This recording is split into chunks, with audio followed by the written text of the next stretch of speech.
This blacksmith. It's a blacksmith who works near Nottingham, makes replica swords from the TV show. And I've wanted one ever since I was like a 13-year-old boy, and I recently got the opportunity to acquire one. So I'm really proud of it, and it's gorgeous. And it's lovely. Yeah. Is it fight worthy? Can you use it? It's not sharpened, but it is carbon steel, so it's pretty strong. Oh, but it just sits. It sits next to my fireplace. What does the inscription Oh, it's beautiful. Say? It really is beautiful. Yeah, it's called Beleth. It's one of the 7 swords of Wayland. Yeah. From Wayland Smithy. And I think in the series, it was either Much or Tuck who wielded this one. Much. Yeah. No, this is a replica. All right. So it's not a film prop, but it's gorgeous and it's balanced quite well actually. It's quite nice. What does the inscription in runes say? Actually, the guy who put it on said he took it direct from the film stills. Oh, it might be just gobbledygook then. Yeah, I've looked it up. It could be anything. Yeah, some of the runes make sense and some are made up. So it's all film nonsense. Oh yeah, it's all filming kisses. This way up. Yeah, that's it. Yeah. But I love it. I love it. It's fantastic. Nice. By the power of Qwerty Uyop. Yeah. Yes. I am Hearn's son. Yes. Not amazing vagina. Yeah. So I love it. Fabulous. I used to the guy who was Much the Miller's son used to go to Basingstoke Drama Centre when I went there. Yes. Oh. Really? I knew him before he was famous. Peter Llewellyn. Yeah. Yeah. Yeah. We acted together on the same stage. All right. Oh, wow, lovely. Comes back to Basingstoke at some point. Always comes back to Basingstoke. It goes back to Manchester. Why? Just why? The red sequins that Ziggy's got there. When I was doing King Rat, Pied Piper of Hamelin at the Theatre Royal that we mentioned earlier on, part of our amazing makeup as rats was that we had to have every night for a 10 night run with matinees on the weekends. So it's something like 14 performances altogether. Yeah, hard week. Yeah, we had to glue a red sequin onto each eyelid, and which is brilliant because we had sort of black and white makeup and black eyes and so forth, and these red sequins on, and they really caught the light when you had your eyes closed. So quite often there were scenes where we'd appear in almost darkness and just enough light to catch on these sequins. Oh, so nice. Wow. With our eyes closed and fantastic. But they hurt like hell when you had your eyes open. Yes, they're sharp, aren't they? Sharp. Yeah. They're sharp, and they're in between your eyelid and the inside of your head. Oh, you suffered for your art. Yep, we sure did. It was great fun, though. Wow. Yes. I thought you still seem to be... No, you're not Spotlight. You've just made enough noise that it thinks you're the person talking. Shall I get on with the show? And then we can talk some more about swords and anything else. And amazing hats, the Severins. Nice hat. Yeah, this is my brand new hat. I love this hat. No, you can't get yourself spotlit and then. Yeah. Well, so I didn't spotlight me. I just suggested it, and then. Yeah, and then went. Oh yeah. Right, excellent. I got. There we go. We'll. There's. Oh wow, that is a fine hat. Yes, a hat of awesomeness. Yeah, this is my brand new hat, and it's my prized possession right now. I'm not at all surprised. It is awesome. Right then. So shall I just have a quick look at the chat, see if anybody's written anything exciting and fun. Cats. That rather crept up on me. Audrey Tales on the 12th. Like cats do. Audrey Tales, awesome. Did Yeah. it, when it crept up on you, did it wiggle its bum first?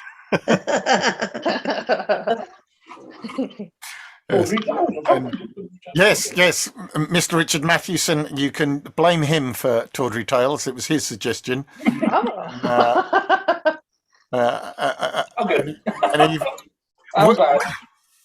It's one of that, when I do festivals and I try and talk people into coming into the late night stuff, they will quite often kind of go, "Oh, is it scary?" And I go, "Well, do you want it to be scary?" And if they say yes, then I go, "Okay, it'll be scary," and I do ghost stories. The other one that people tend to go to, because you're doing late night and it's not for kids, so they go, "Oh, is it dirty? Is it filthy?" And I go, "Could be." Do you want it to be? And if they go, "Oh yeah, I'll come if it's dirty," okay, it's dirty then. And I throw together quickly a set from my ready bag of stories of naughtiness and so forth. So yes, having had a request, I thought, "Oh yeah, I can do that. That's going to be relatively easy to get together." And I floated the idea to Janny and Pick, who instantly went, "Yeah, we want something for some Valentines." Perfect, an anti-Valentines. So it's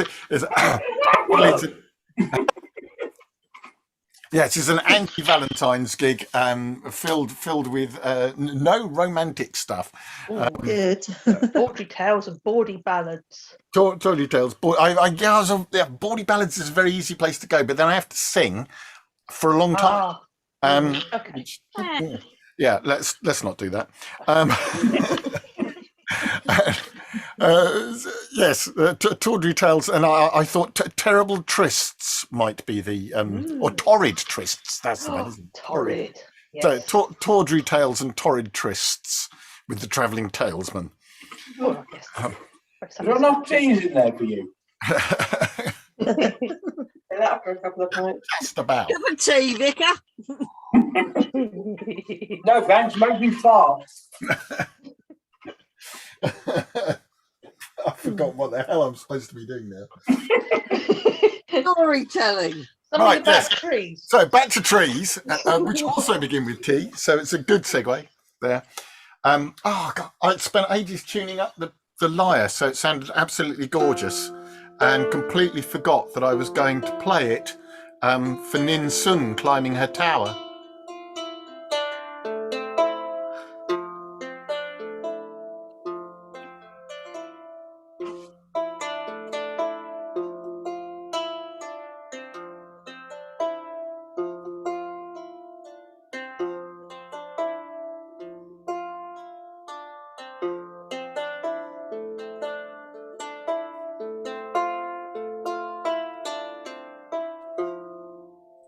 Oh, how lovely.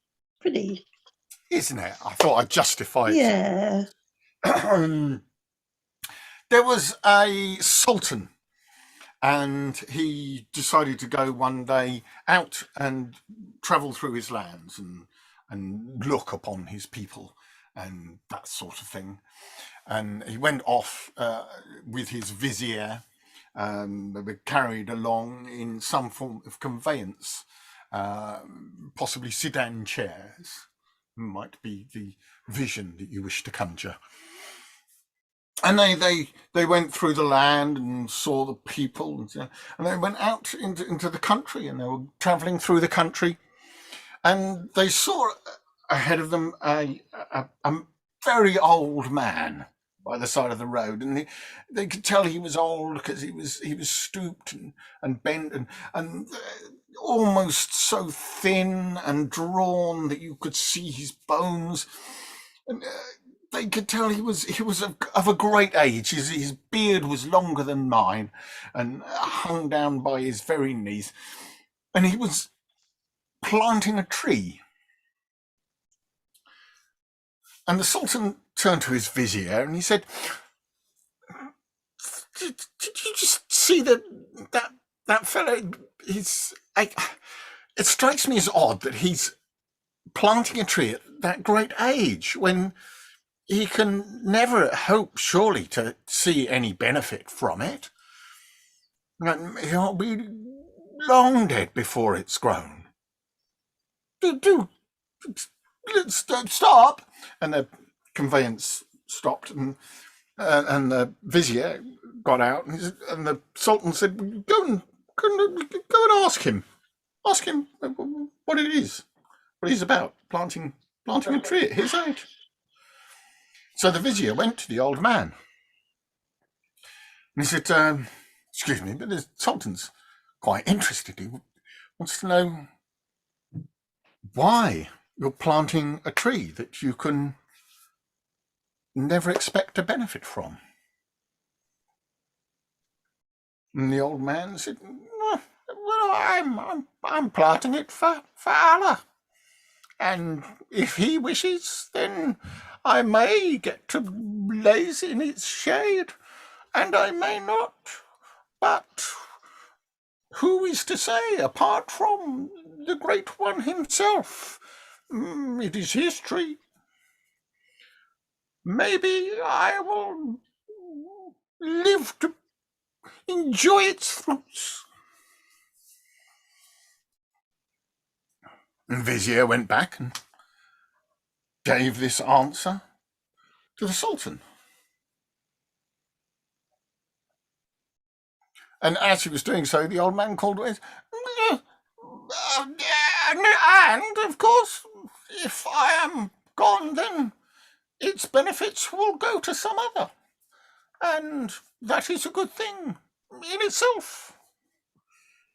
The Vizier passed this message on as well.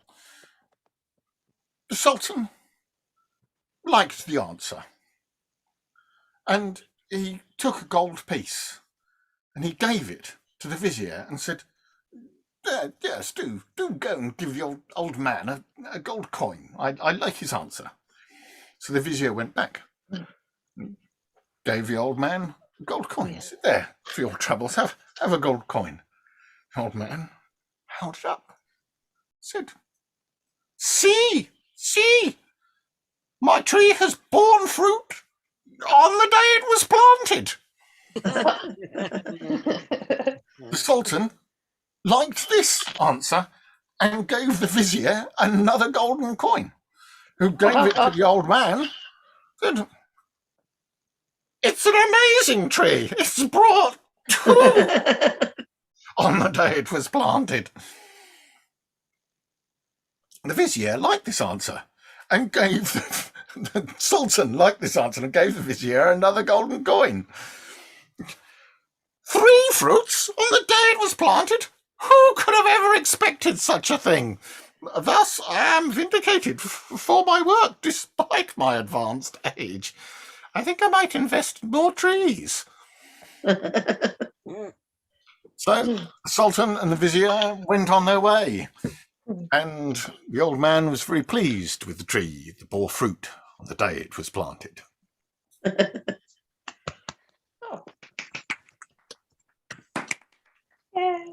Oh, I like that one.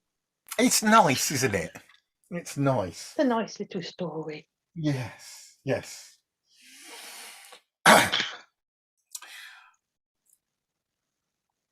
There was a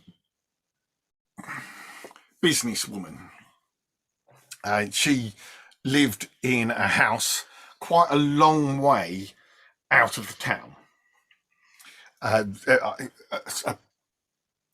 Amazing house, gorgeous house, set back from the road with a garden running down to the road, and a fence around it. Just outside the fence, there was a cypress tree that grew tall and spread out. I have to just check this. It is a cypress, yes. A cypress tree that spread out all over. I was getting confused with Gilgamesh earlier. Because you've got to get the right trees. A cypress tree, and it spread out. And its shadow provided a haven of coolness and peace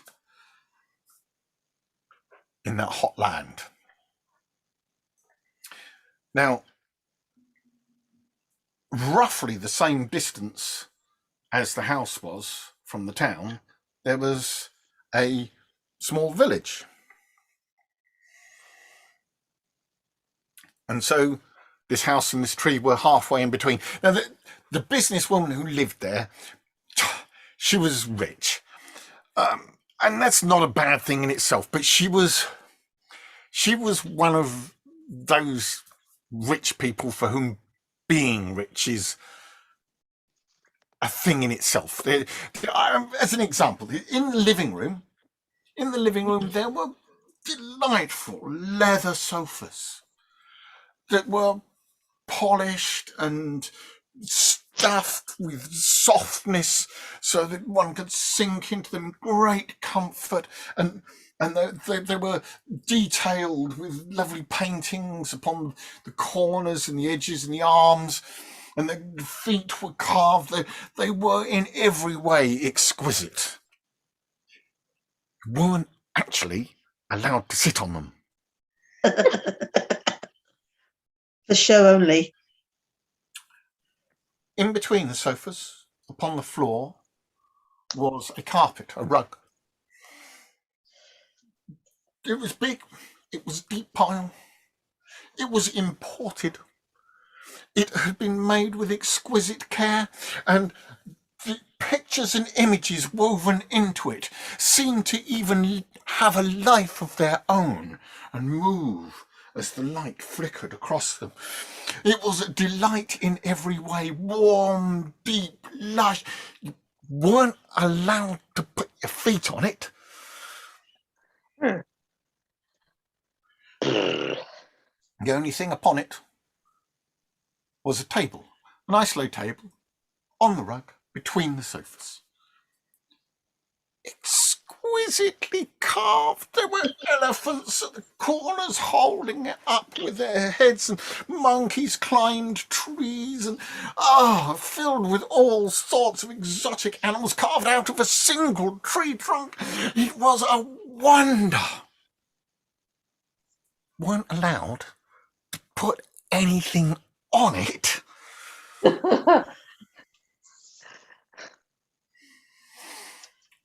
Well, it happened that this woman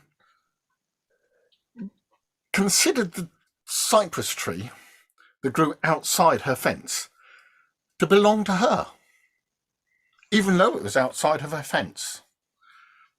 She had some idea that it was planted by her great-grandmother.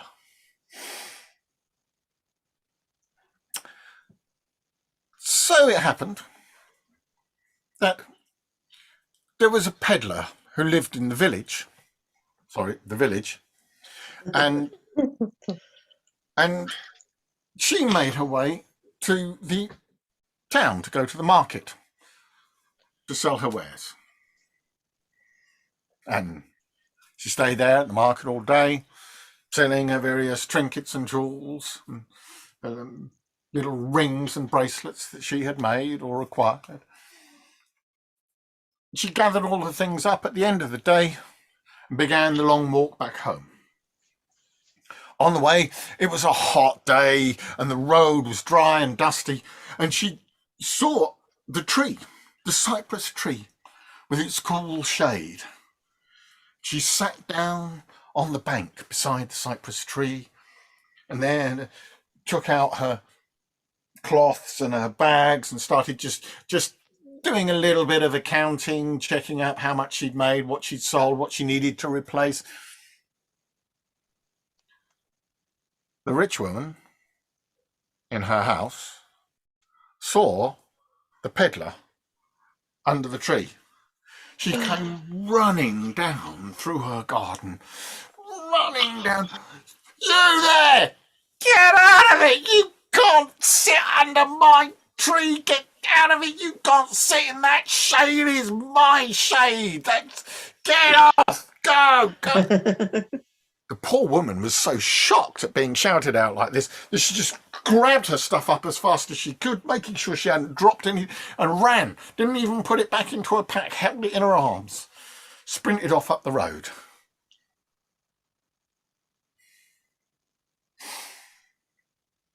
The next day, however, she had to walk back to the town, to the market, and she walked past the house and she began thinking about what had happened. So that evening, on her way back, she again sat down under the tree in the shade of the cypress. Now, I don't know about you, but the old rich woman in the house, she considered this a deep insult. This poor person in my shade again, running down. I'll set the dogs on you. I told you yesterday you can't sit there. This time the peddler woman said, yeah, but just allow me a moment. Surely the shade of the tree belongs to everybody. It's here by the side of the road. That's my shade. You can't be it. My great-grandmother planted that tree. You get out of it. You're making my garden look untidy.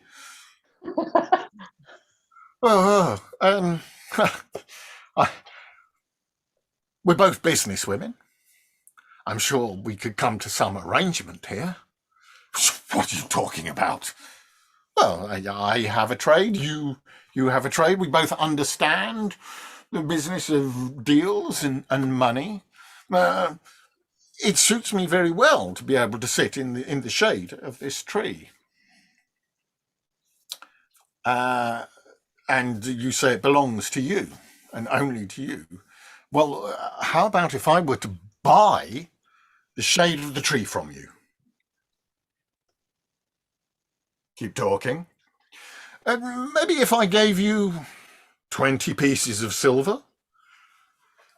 Now, 20 pieces of silver for something that she didn't own seemed quite a good deal.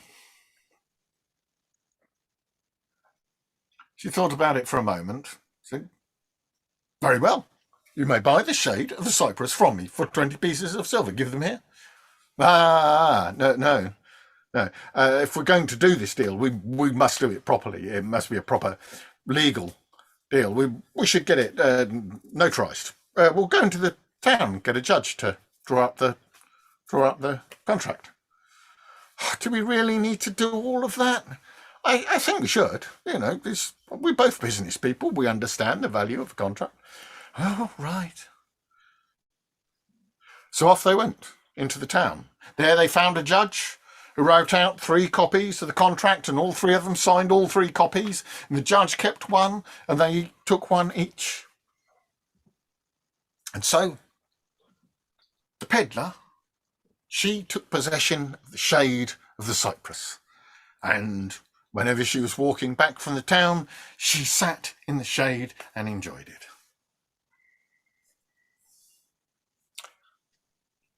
The rich businesswoman wasn't entirely chuffed about this, but still, she'd got 20 pieces of silver for it, and that was all right. Until one day, when she'd been away on business and came home. And when she came home, she discovered a terrible, horrifying thing. For in her house, in her living room, was the peddler. Oh, cheeky. And not only was she in her living room, she was sitting on one of her sofas. Oh no! How Not only was she sitting in one of her sofas, but she had friends with her. poor people who were also sitting on the sofas. Oh no. Oh goodness. Oh. Their feet on the carpet. Oh. And they were playing cards on the table. Apoplectic with rage. You can't be here! Out! Get out! No, I won't. How dare you? Who said you could be in my living room? On my sofas, my carpet, and my table? You did. What? Never. When? Well, I'm the owner of the shade of the tree and can sit in the shade wherever it is.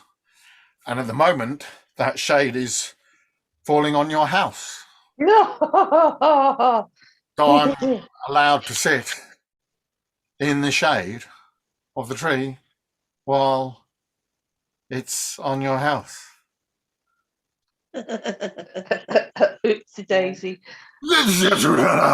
That's not no. That's not gonna. That's not the. That is not what I meant at all. Well, it's terms of the contract. It absolutely is not. Well, I think it is. Yes. Well, we'll see about that. All right then. And so, the businesswoman insisted on dragging the poor peddler woman all the way into town, getting the judge out from her tea. She was, trying to eat her evening meal. And they insisted on dragging her out. And, well, she got out her copy of the contract and had a good look at it. So, no, she's absolutely right. She has the right to sit in the shade of the tree. And if your house is in the shade of the tree, then she can sit in your house. Yes. Yeah, that's what it says here. The businesswoman managed just about to prevent herself from actually exploding. Right when the judge had talked her down and given her a little drink to calm her and say, right, if that's the case, then I shall buy the shade back off you. I'll buy it right now. I'll give you 20 pieces of silver right this moment. You and I are both business women, and we know that the value of a thing may change depending on its importance. And as it happens, since you sold it to me, the value of the shade of the cypress tree has gone up significantly. It's now worth, I think, let me just check. Yes, 500 pieces of gold. The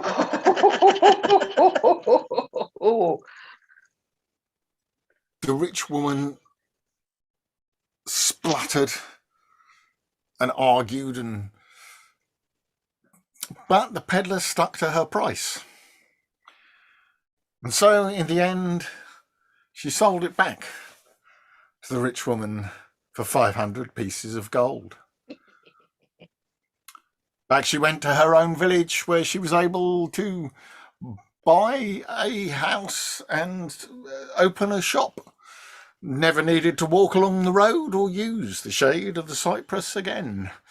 If she ever did go into town, she always had a little smile as she passed that cypress tree.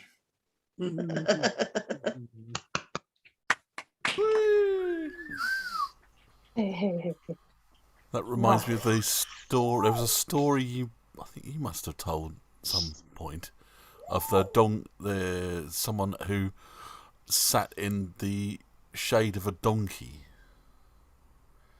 and the owner of the donkey said, "You're going to have to pay for that because you're using my donkey." So they went to the court, the judge. Doesn't look and what have you. And the judge said, right, well, yes, you're going to have to pay for using the shade of the donkey, but you throw your money to the ground, and threw the money to the ground and said, you can keep the sound of the money hitting the ground. Yeah. Yes. Yeah. Yes. Yeah. There's a more drawn out one with the person who's hungry and smelling the soup from the kitchen chimney or something, and a kitchen owner goes through a similar thing. They were sniffing our soup, and the judge says, "Oh, well, there you go.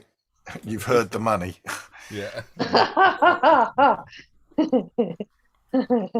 Yes, very good stories. There's one that escalates from I think like a lamb to a donkey to a camel. Same thing. Bigger shadows. And No, hold on. It escalates from a lamb to a camel.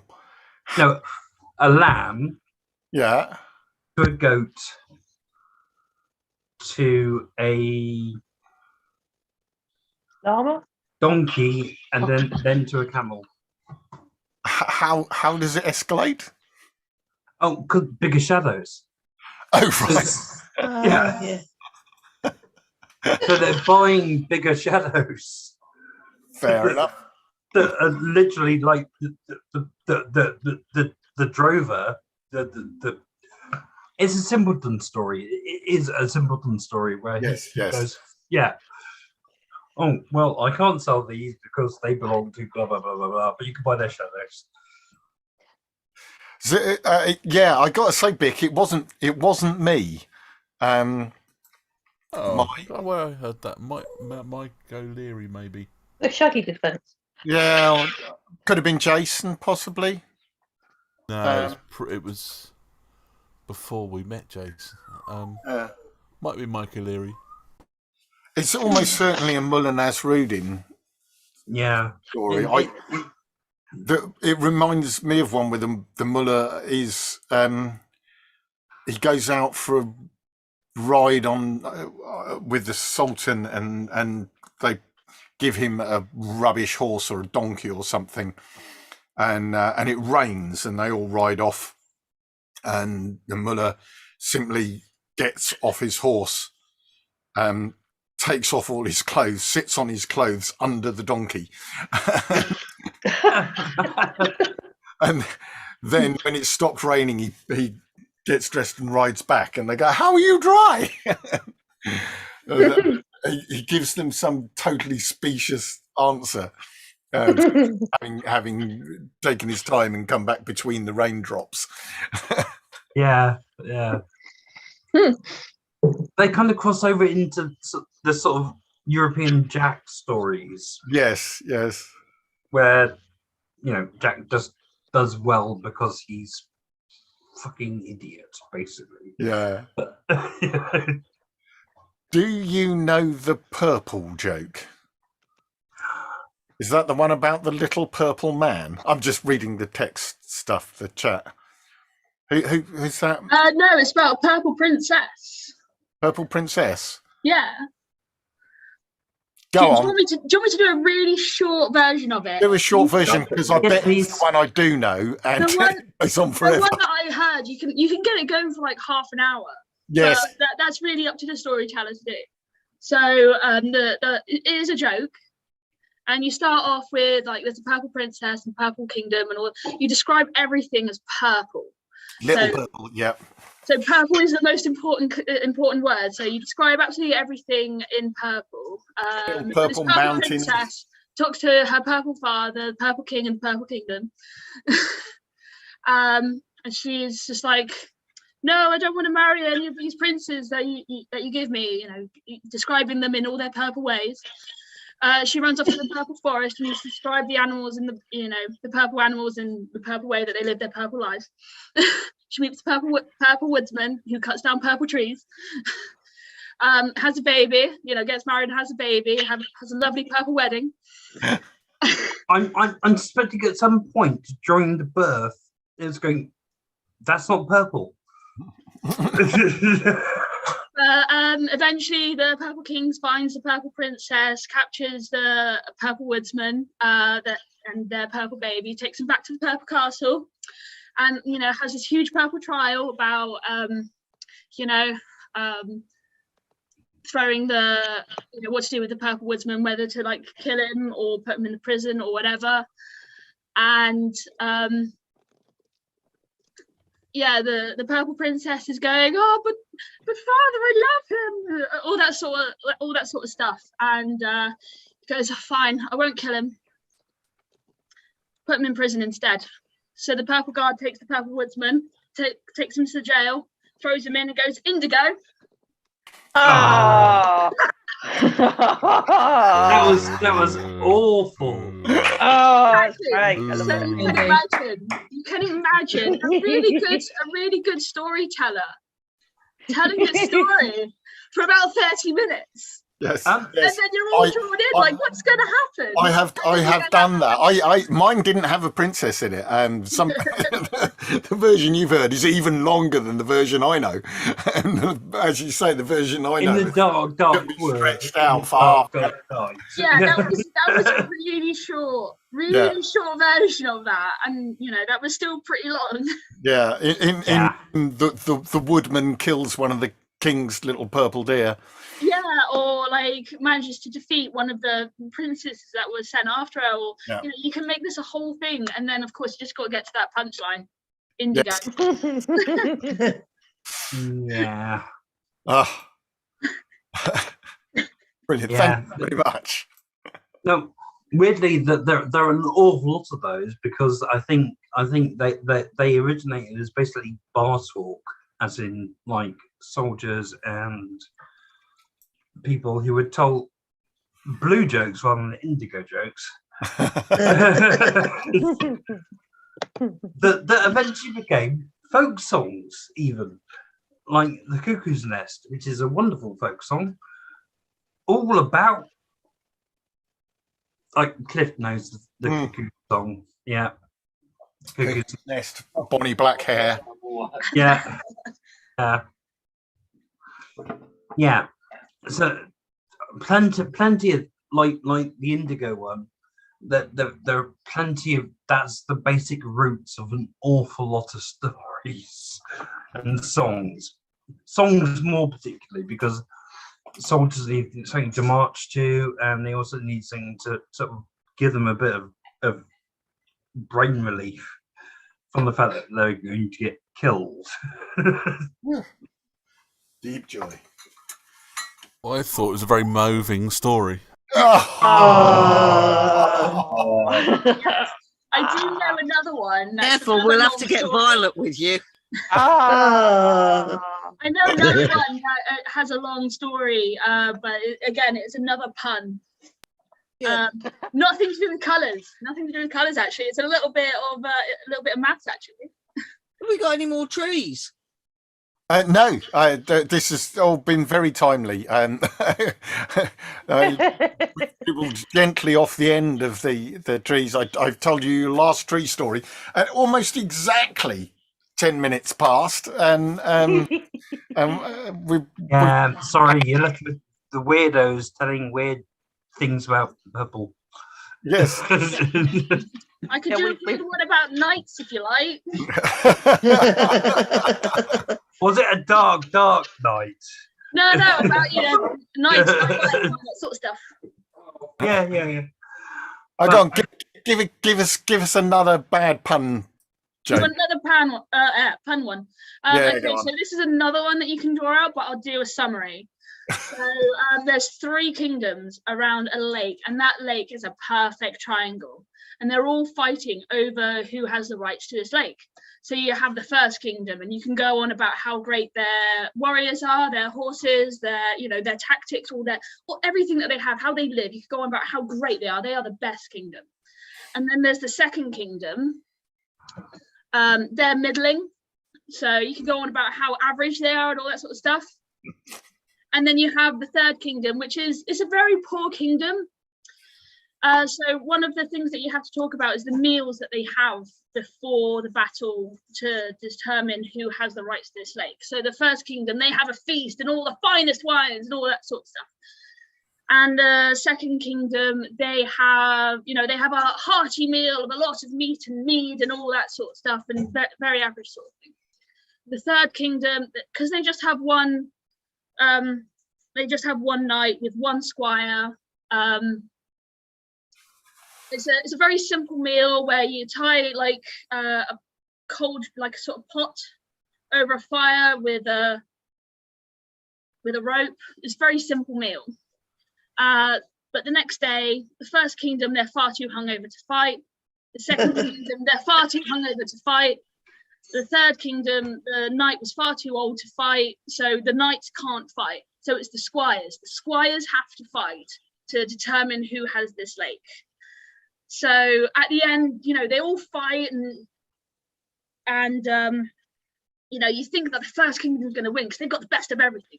But no, in the end, it's the third kingdom, because the squire with the high pot and noose is equal to the squires of the other side. That's exactly what that is. If I was Graham Norton right now, you'd be going through the chair. I'm in physical pain. You can really draw that story out, really draw people into the details of how each kingdom is different to one another, how the first kingdom's like the best and the second kingdom's got the average, and the third kingdom they just got one little frail old knight, and they're not so great. Joking the joke already, it doesn't matter at this point. All I want is your housemates to just do a Graham Norton and Yes, that is the danger with shaggy dog dags, is that the longer you make them, the worse your punishment from your friends. I apologize for nothing. I'm pretty sure I've literally been chased from a building for telling one of those kind of things. Now you have some stories to share which have awful puns for endings and no one is happy. Yeah. It's not easy to make everyone happy, but it's very easy to upset everyone.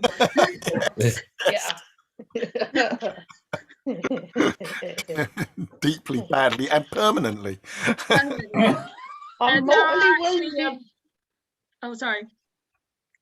So there are actually a few people that I go to these events every now and then, and I go, has anyone heard the purple joke? And you can tell who's heard it. You can tell who hasn't. Yes. They're running away. There's half your audience going, oh no! Lots of people suddenly find things that they've forgotten to do. No. The best bit is that they don't leave. They stay so they see the reactions of those who haven't seen it before. There is a certain amount of smugness involved in knowing how bad it ends, and with a bunch of audience going, "Oh, I'm really involved in this." That's why I gave warnings. I said it had a disappointing ending. You did say, it's like a Christmas Packaging. If you make it incredibly highbrow, then there's going to be some people in the room that just don't get it or things like that. But if it's a proper groaner thing, everybody's going to get it and everybody's going to groan at it. So nobody feels bad. Everybody kind of really gets into it. We can talk about it afterwards. I apologise for nothing. Splendidly well. Um, Cliff, Yes. do you have a relatively short and silly one of mine you can tell? Oh, not off the top of my head like that. No. I'd have had to have preloaded it, and I've also drunk a pint of beer now.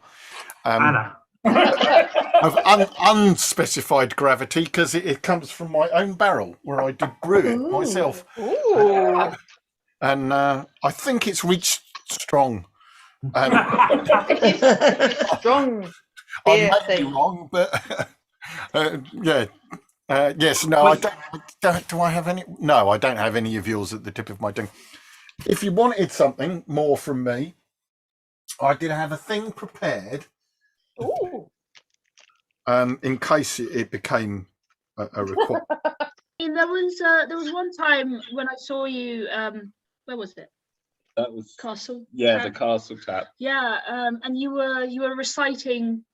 Was it like the crow? Yeah.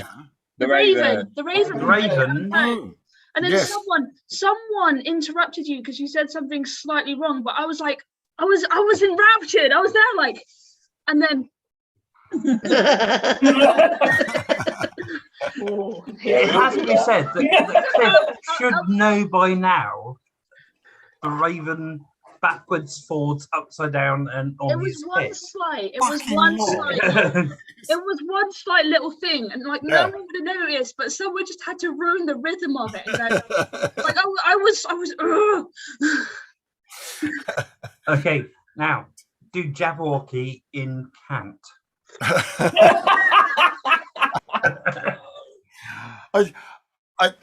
While I was putting together my set list for the trees, I thought I should, when I have the time to work on a show properly, I try to get some changes of tone and so forth into it by putting in a poem or a song, whatever, when I'm doing touring shows.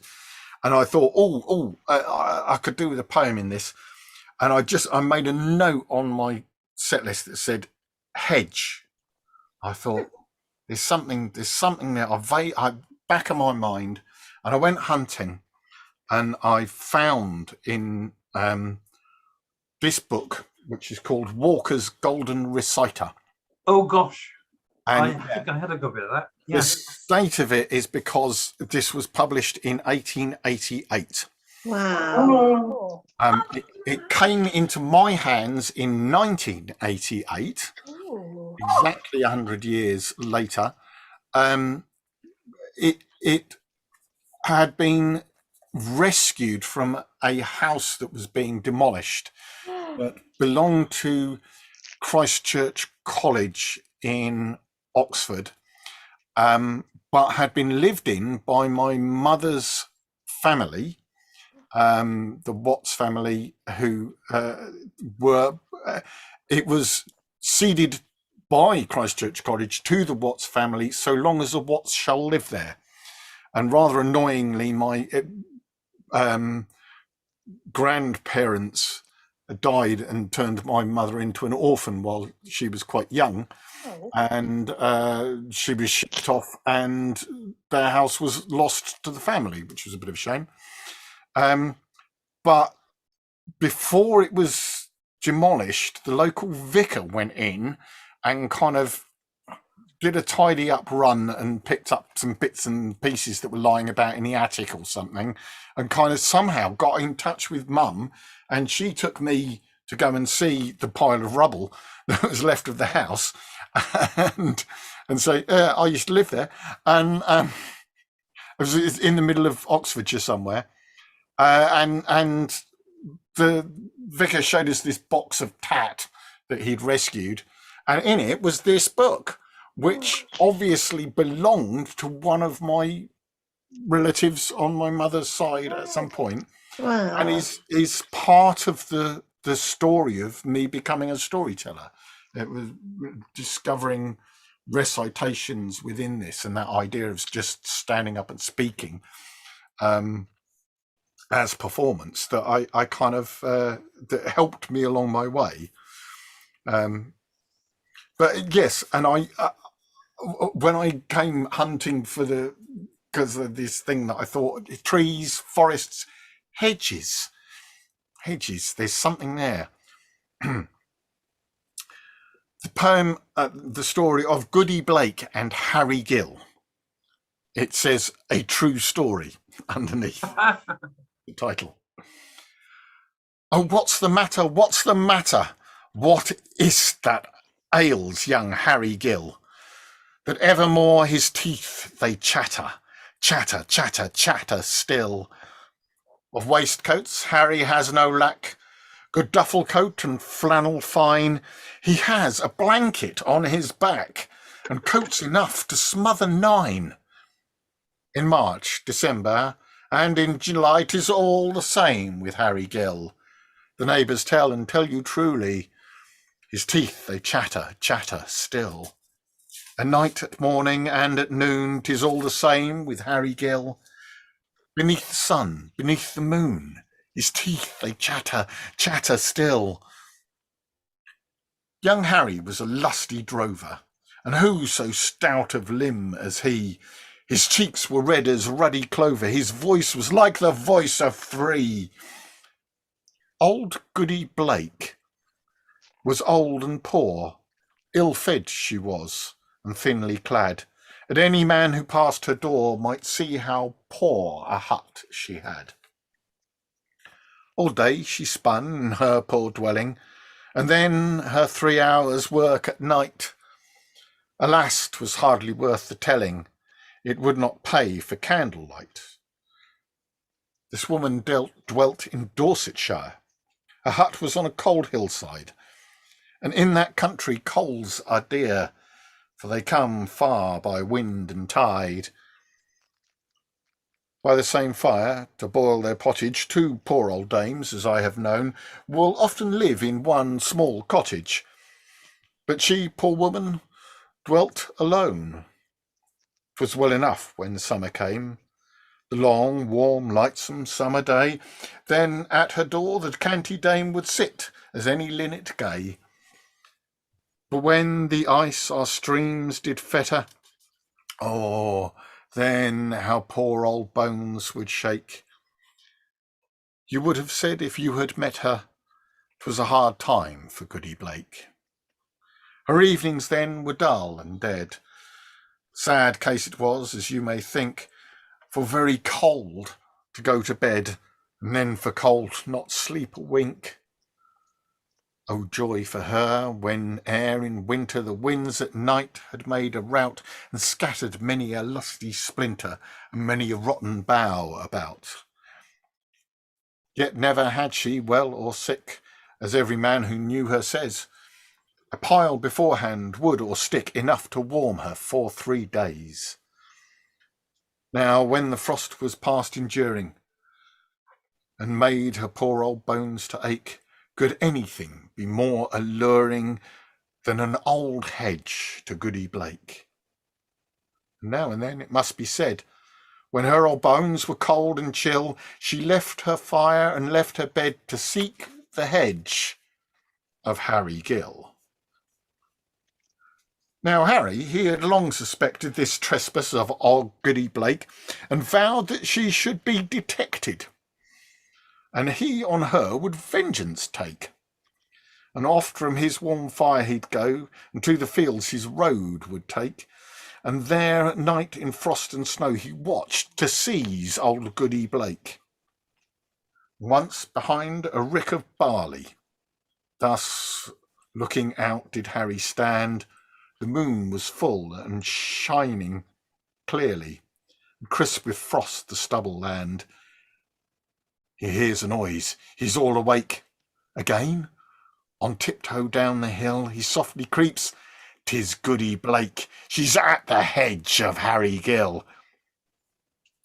Right glad was he when he beheld her. Stick after stick did Goody pull. He stood behind a bush of elder, till she had filled her apron full. When with her load she turned about, the by-road back again to take, he started forward with a shout, and sprang upon poor Goody Blake. And fiercely by the arm he took her, and by the arm he held her fast, and fiercely by the arm he shook her, and cried, "I've caught you then at last." Then Goody, who had nothing said, a bundle from her lap let fall, and kneeling on the stick she prayed to God that is the judge of all. She prayed, her withered hand uprearing, while Harry held her by the arm. "God, who art never out of hearing, oh, may he never more be warm." The cold, cold moon above her head, thus on her knees did Goody pray. Young Harry heard what she had said, and icy cold he turned away. He went complaining on the morrow that he was cold and very chill. His face was gloom, his heart was sorrow. Alas, that day for Harry Gill. That day he wore a riding coat, but not a whit the warmer he.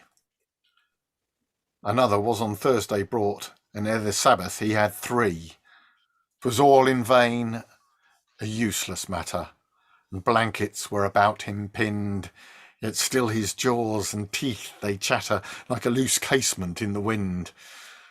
And Harry's flesh it fell away, and all who see him say 'tis plain that live as long as live he may, he never will be warm again. No word to any man he utters, a bed or up to young or old, but ever to himself he mutters, "Poor Harry Gill is very cold." A bed or up by night or day, his teeth they chatter, chatter still. Now think ye farmers all, I pray, of Goody Blake and Harry Gill. Very good. Hey. Wordsworth. Wordsworth. Oh, wow. Yes.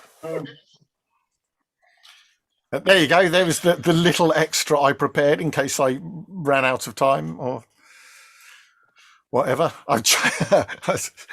Noticeably, about 6 people have gone, "Fuck this," and left while that was. So it was before that, because you said you'd finished. Oh, yeah. Sorry, Cliff, have you done the bells? The bells, the bells. I know what I should do, actually. What I should do is I should pick one of the dates upcoming, March or something, and do a poetry night. Yeah. Do a gig that's all the poems that I know from the various things, and give me a chance to the Hairy Mountains and all that. Yeah. Do the Jukebox and Raven and the Brewing of Beer. Those are the epic ones. Do you think all sorts of stuff? Tom Noddy. I learnt the Charge of the Light Brigade. Oh gosh, yeah. Excuse me. It's one of those ones that's a classic, and everybody kind of knows. It's like those songs where you all know the chorus, but very few people actually know the whole poem. But for tradition's sake, I think the bells. The bells. Oh, yes. And that's one I've been meaning to learn the bells for years, and I started on it. So I kind of half know the first verse and a couple of bits of the others. It goes on quite a long time. And with the repetition and the number of times that there's a different number of bells, bells, etc. The ringing and the dinging of the bells. Bells, yes. Yes. It's going to be quite a difficult one to actually learn. But yes, you're right. I should. It is virtually a tongue twister. Clanging and the clamour as well. The clanging and the clamour. And the spitting on your desk.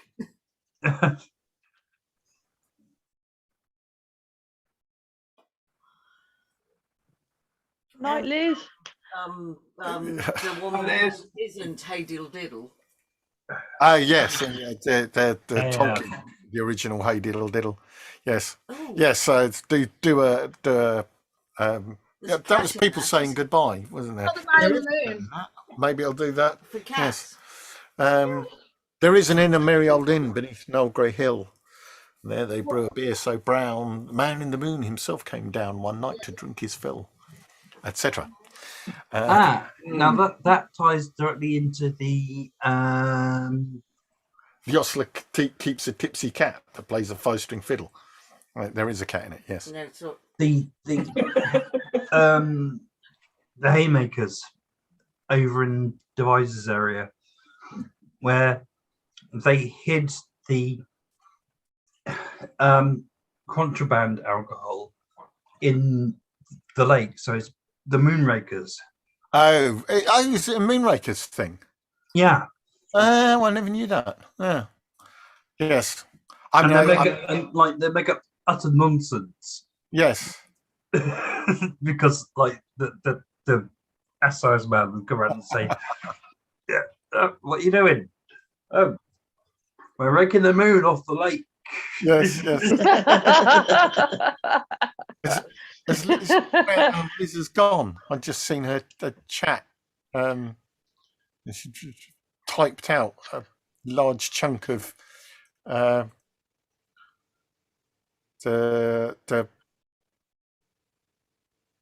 Battle of the Trees, the Genesis lyrics, I think. Not Genesis, Rush. Oh, don't get those confused. Ooh.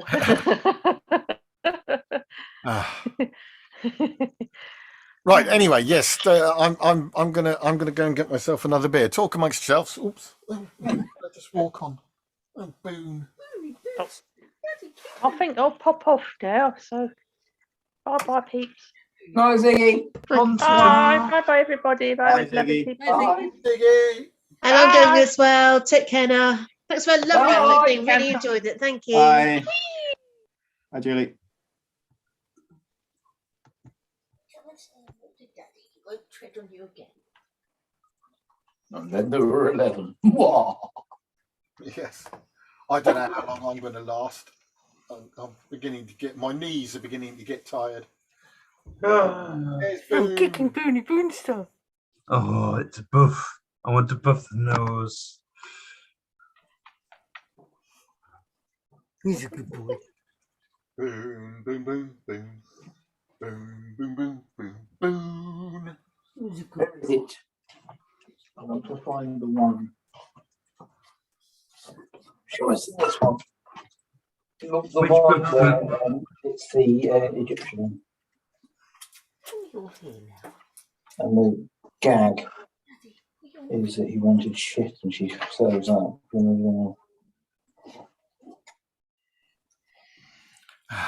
Oh, blimey, that was quick. We went from 11 to 6. I wanted to make a meal. Yes. What you got there, Rich? I've got a copy of favourite folk tales from around the world. One that you recommended me. I might point out. Yes. I'm trying to find the name of the story because I know you've got this copy of this book, and there's one story, and I absolutely find it hilarious every time I hear it. And I mean, I've even tried to perform it a couple of times with people, but it doesn't really work for me because I'm not really good at it. It's Egyptian or something like that.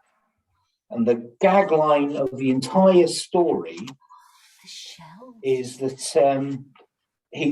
basically the story is that he meets up with his friend who is a merchant. He goes away for a bit. He says, "You've got to learn to beat your wife." Yeah, you know the gag of the story now. So he says, "You've got to beat your wife." I'll tell you how to do it. Basically, give her some fish. Don't tell her how to prepare it. Tell her she's doing a meal in the evening, then bugger off and get pissed for the afternoon with me. So he said, no problem. So off he does. He does this. He pitches off with his mate, goes and gets pissed up, comes home. And because she didn't have any kind of idea of what's going on, she prepares all sorts of fish, boiled fish, baked fish, fried fish, the whole lot. Oh, yes, right, yes. And when he pitches up in the evening, of course, things have been a disaster before he turns up. And she covers the baby's poop with a bowl on the floor. Yeah. because the baby's going around the table and everything and just does its doing. So he comes in and he says, I want fried fish, I want this fish, I want that fish. And she's like, it's here, darling, it's here, darling, it's here, darling. And he only tells really exasperated, he goes, oh, I need shit. And she scoops a bowl off the floor and hands it to him. It's one of those stories, and every time I hear it, it just makes me giggle. I'm sure it's in that one. Absolutely. Yes, I have come across that story. You tell it better than it's written in the book. Oh, bollocks. Yeah. Oh, it's one of just. Yeah, I can't remember which one it is because I've always. Yeah, no. It's one that comes up every time. Yeah, I suspect it's one of those ones where you read it and you recognise it as being something that could be told better, and then you tell it better, and everyone goes, I don't know where the story is because the original version is so bland. Yes. Yeah. Bland and quite horrific. I mean, it's an awful piece of misogyny. It's awful. That's the reason why I tell it, because it's so bad.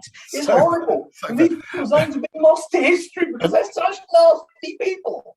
You know, as long as you play that bit off really well, everyone's happy as pigs and shit. So. and classic medieval scatological. Oh God! Yeah. Yes.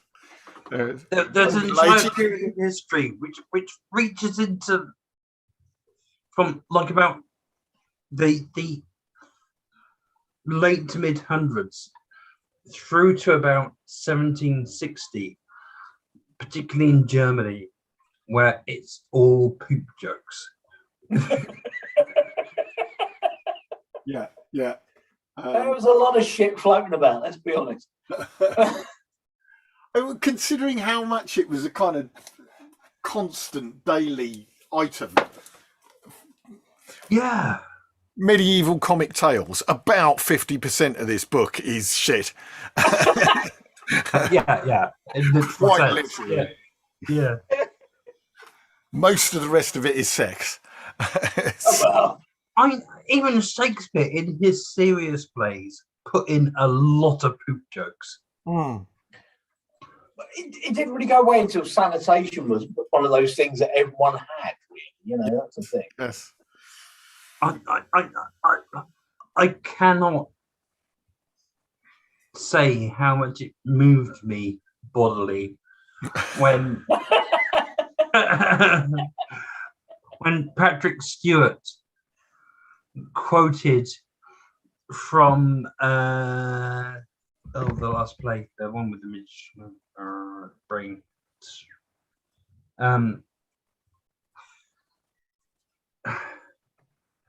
Yeah, cheeks cracked. Oh. Yeah, lost on that one. Yes, I don't know. I nearly earlier on when this afternoon while I was trying to run. It's Prospero, and Prospero's giving this. Yes. Cheeks crack and winds blow or something, isn't it? Yeah, and it's like, that's a fart joke.